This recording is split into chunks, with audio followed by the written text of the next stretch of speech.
Breaking చూస్తున్నాం. సిద్దిపేట జిల్లా రంగనాయక్ సాగర్ కాళేశ్వరం జలాలతో బీఆర్ఎస్ విద్యార్థి విభాగం ఆధ్వర్యంలో అమరవీరుల స్తూపానికి జలాభిషేకం చేశారు. బీఆర్ఎస్ శ్రేణులు సీఎం రేవంత్ రెడ్డి దిష్టిబొమ్మ దగ్ధం చేశారు.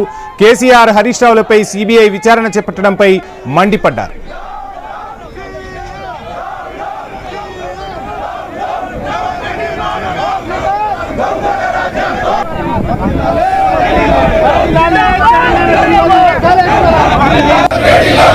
జై కేసీఆర్, కేసీఆర్ గారి నాయకత్వం. బనక చెల్లవద్దురా, బనక చెల్లవద్దురా, బనక చెల్లవద్దురా.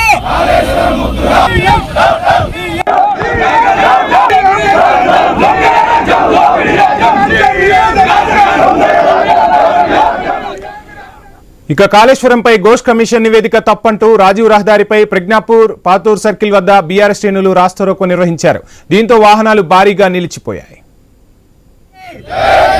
కేసీఆర్ గారి నాయకత్వం. బనక చెల్లవద్దురా, బనక చెల్లవద్దురా, బనక చెల్లవద్దురా.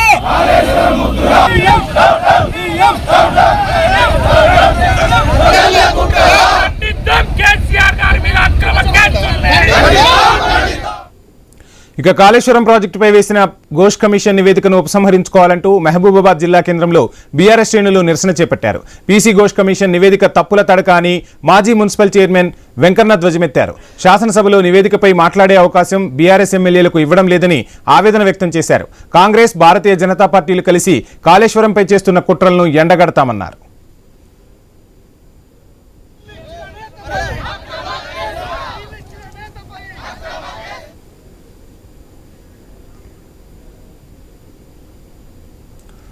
రాజంపేటలో సీఎం చంద్రబాబు మాట్లాడుతున్నారు. లైవ్ లో చూద్దాం.